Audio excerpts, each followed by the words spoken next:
Suasana malam di Takengon tampak tenang. Namun di balik keheningan itu, personel Satuan Samapta Polres Aceh Tengah tetap siaga, menyusuri jalan demi jalan, menjaga keamanan, menciptakan rasa aman bagi masyarakat.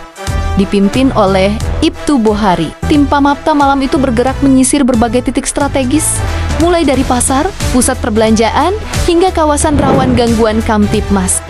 Bukan sekedar patroli biasa, petugas juga menyapa dan berdialog langsung dengan warga mereka, menyampaikan pesan Kamtibmas, mengingatkan agar masyarakat selalu waspada terhadap tindak kejahatan, serta tidak ragu melapor jika melihat hal mencurigakan.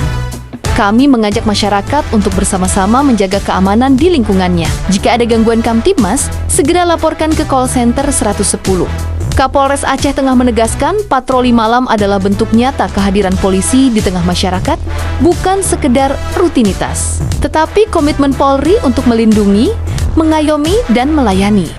Dengan semangat pengabdian, Polres Aceh Tengah terus berupaya menjaga ketertiban dan menumbuhkan rasa percaya masyarakat terhadap Polri. Polres Aceh Tengah siaga, humanis, dan selalu hadir untuk masyarakat.